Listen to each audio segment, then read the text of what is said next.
Today I thought I would do a really chill video. I'm sitting here in tracksuit bottoms and a t-shirt and my hair is saying, hey, I haven't been brushed. But I thought I would just sit down and do a really chatty video. I have a load of new products in front of me that I picked out from my collection that I haven't shown you guys yet.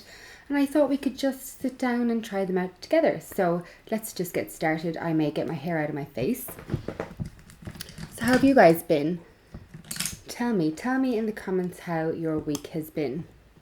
Okay, let's start with foundation. I have a foundation. It is the Clarins Everlasting Foundation Plus with SPF 15. This has been in my drawer for like weeks and I just haven't gotten around to trying it yet. So I will give this a go. It's supposed to be super full coverage and long lasting and all that jazz that I really like. So I'm going to start with one pump. So I'm going to grab my beauty blender. It's quite like a thick formula. And I'm just going to bounce that all over my face. It smells really nice. It smells kind of fruity. Is that weird? Fruity foundation. The colour seems pretty good too. I'm wearing fake tan at the moment. So the shade I have is 108 Sand. It's applying better now that I've used a couple of pumps because it's not absorbing quite as quickly into the sponge. I felt like the product was just disappearing into the sponge before, which is the only annoying thing about the Beauty Blender. I'm sorry if there's like sunbeams on my face. It always happens when I film that they just start to come out and you're just like, why? Why now, sun? Why now? I'm really liking this foundation on my skin right now. It kind of has like a dewy glow to it at the moment. Not like totally dewy, but like a little bit dewy. The coverage is medium to full, not like full coverage, but like the higher side of medium. And yeah, it's just looking really good. My forehead lines are accentuated a little bit. That might be because of the thicker formula. I'm really pleased with that.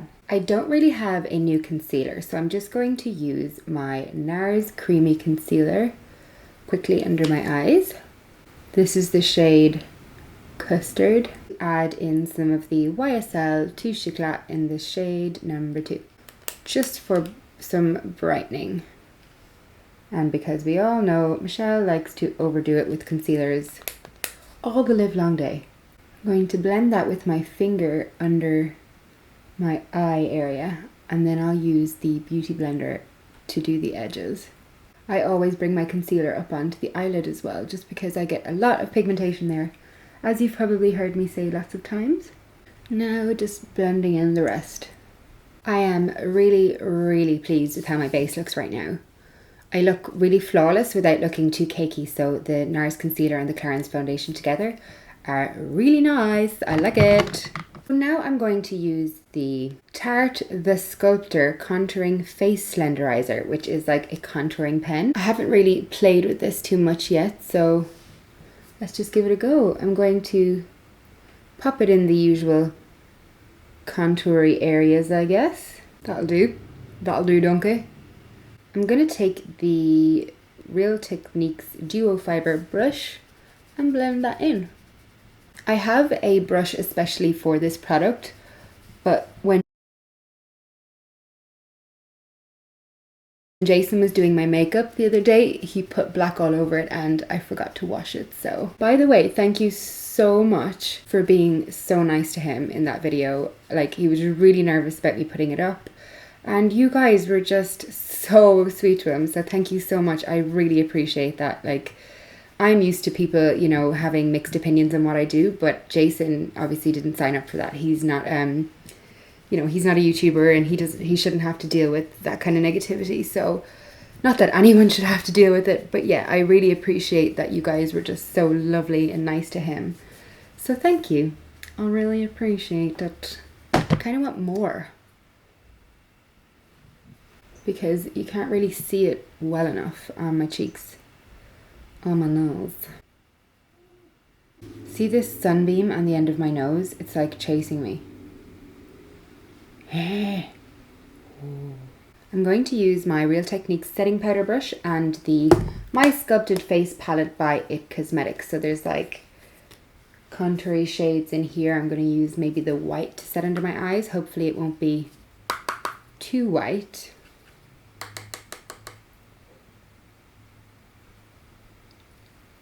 Now you can barely see the colour off that at all.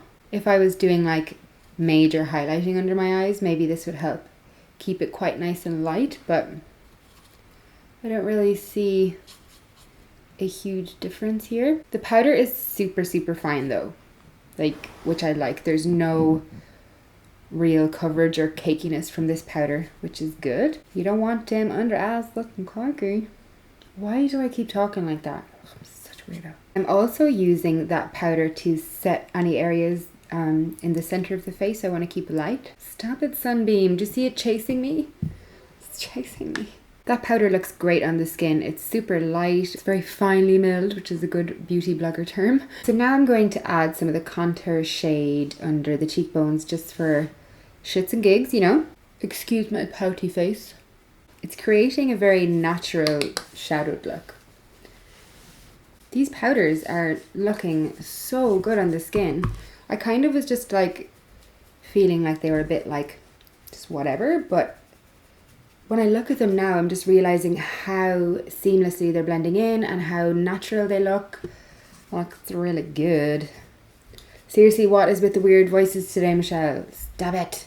Okay, I've had to go and completely move my setup like around this way because that sunbeam was just chasing me. So if it looks a bit different, I'm saz. So I've shown you guys luminous light in my last glowy bronzy spring makeup tutorial, I think. But this is radiant light, which is the one I would pair with the more tan, darker skin tones. Luminous light and radiant light will look good on medium skin tones, but I feel like luminous light would look better on the fairer people. So radiant light might look a little bit dark on the fairer people. So this is radiant light here. It's gorgeous. And I'm just going to apply a fluffy brush in there and use that around the edges of my face. It just blends so seamlessly and it's just got like a nice skin-like sheen to it. It's gorgeous. My nose coverage and bronzing is looking really weird right now.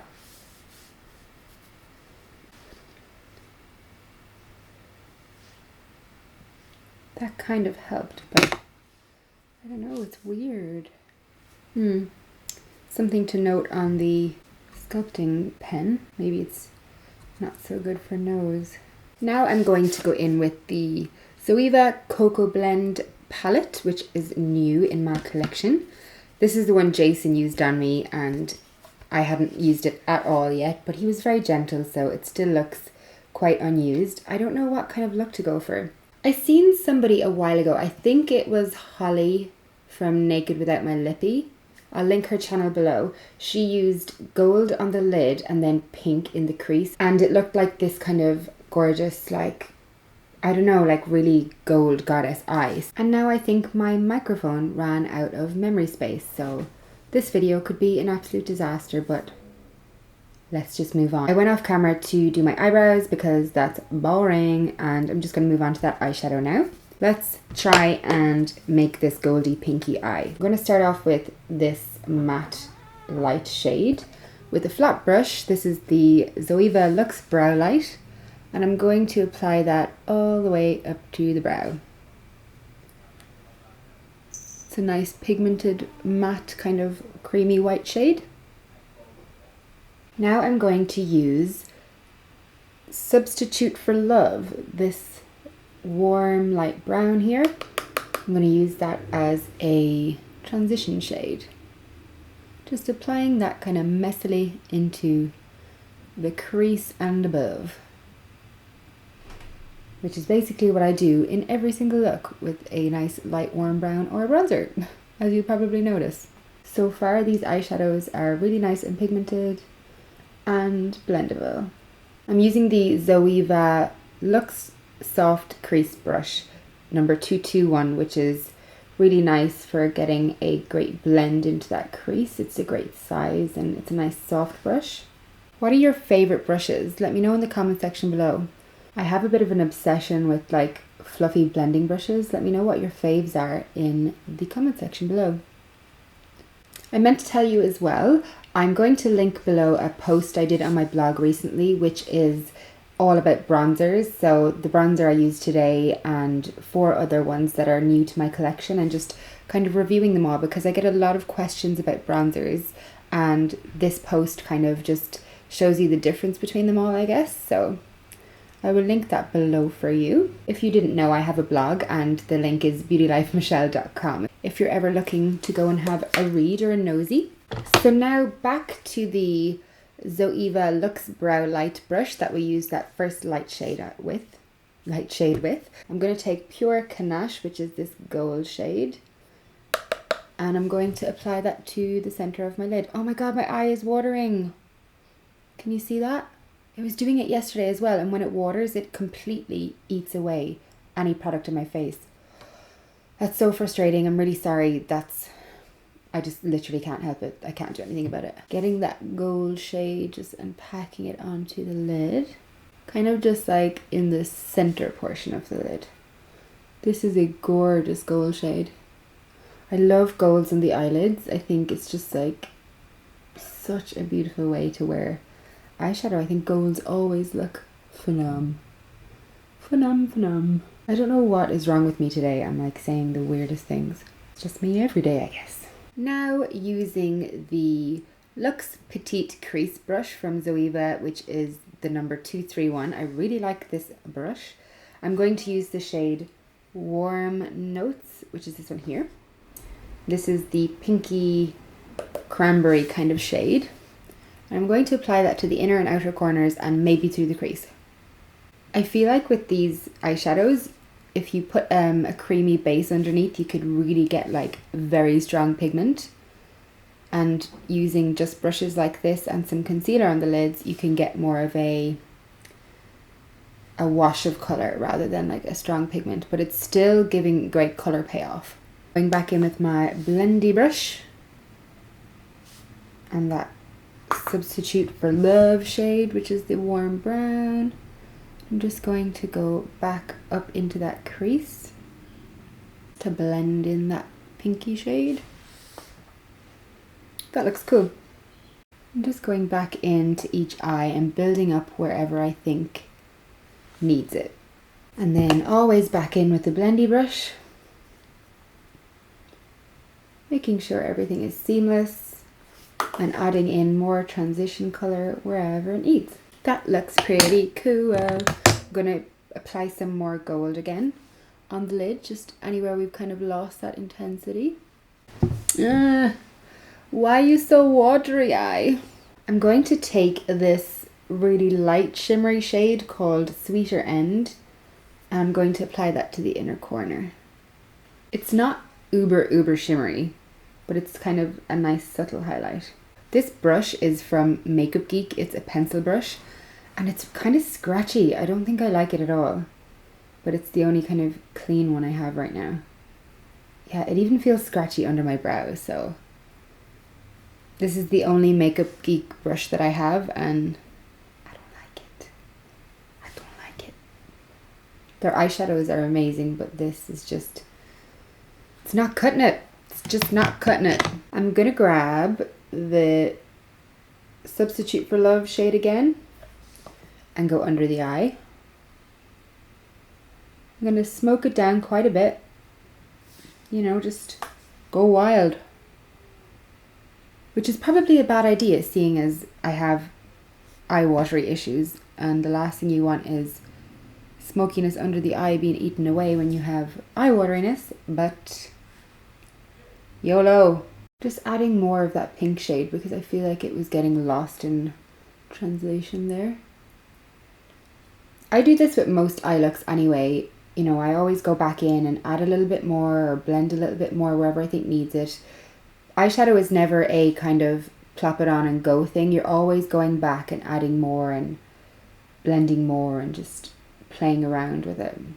I'm obsessed with these Zoeva brushes, I swear, they're amazing. Do you think it would be a bit too mad if I put gold eyeliner in the bottom? I have this CoverGirl Ink It gold liner.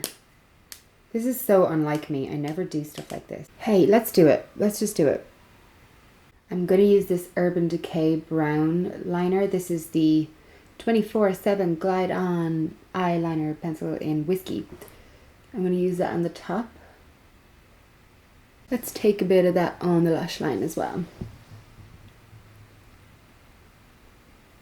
Just going to kind of messily smudge that with my finger. Yes, smudge, smudge. I'm going to take this shade, which is Freshly Toasted, and I'm going to put that along where I put the liner. The coverage of my nose is still weird, so I'm going to go in with this Astralis powder and just try and get some more on there because it's looking a bit cray. I think it must be that contour stick on my nose because I always put like bronzers on there, I always put powder, I always put foundation, I always put everything else except for that contour stick. Like that's the only new type of product I put on there, so that has to be what's made it kind of look a bit cray. Let's just move on to some mascara. I'm going to use the Laura Mercier Extra Lash Sculpting Mascara in Black Onyx. This is like a makeup artist mascara, so it's supposed to be really good for like on shoots and stuff so that you can layer it, because a lot of mascaras, once they dry, you can't layer them. And I got an email. It has a super like comby brush, which is great for separation. Ow. Oh, I nearly poked myself in the eye. I will say that the comby bits on the brush are quite sharp, so like it should be kind of like the They're Real mascara from Benefit. So you don't want to poke yourself in the eye with them, that's for sure. I feel like this has a similar effect to the Benefit Roller Lash. I love how you can just like keep layering it without it clumping. For blush, I'm going to use the Luma Cosmetics by Jess Hart. I'm going to use the blusher in Dusty Rose. This is it here. It's a very corally, shimmery blush. Just going to apply that just lightly. That is gorgeous. I'm not sure of the price point of these, but it is available in Australian drugstores such as Priceline, I think, and this is a really nice blusher. Really, really, really nice. Okay, now we need highlighter. I'm going to use Laura Mercier Indiscretion, and this is out in Australian stores now, I think David Jones. This is lovely for like kind of medium tan skin tones or fake tan skin tones. It's a very rose goldy, gorgeous highlighter. Okay, so I have these two Laura Mercier lip colors here. They are the Paint Wash Liquid Lip Colors. I have Rosewood and I have Sunblaze. I'm going to try these on with this look. Why not? So these are like a liquid lipstick. This is like a super 90s brown nude. Very creamy. Oh my goodness, and so pigmented. I feel like this wouldn't be everyone's cup of tea because it's like a very brown 90s deep color, but I think it actually looks pretty cool. And it feels amazing on the lips. It hasn't fully dried down at the moment, but it's super like creamy, buttery creamy, and the pigment is insane. Oh my god, that's the shade Rosewood. Now we're going to try the shade Sunblaze, which is a fire engine-y red. So the pigment of this one is insane. The color is stunning, but I feel like it has a gold metallic shimmer through it, which doesn't necessarily look bad, but it's just not what I would normally go for, so I'm a bit like thrown off by it. I don't know, tell me in the comments what you think. I think it's pretty cool though, and again, formula is really comfy on the lips. It's gorgeous. And then lastly, just for more wearability purposes, let's pop on a nude. This is the Nude Sticks Lip and Cheek Pencil in the shade Whisper. This is very opaque and creamy feeling. And I love things in stick formula. I feel like it's so handy for your handbag. So that is the finished look. I'm sorry if this video was super rambly, but you know these first impressions videos are always really long because you're just talking. I hope you liked the video. Give it a big thumbs up and subscribe and share it with your friends if you liked it. That helps me out so much. It really gets my videos out there. And yeah, I hope you have a great day and I will see you again very, very soon.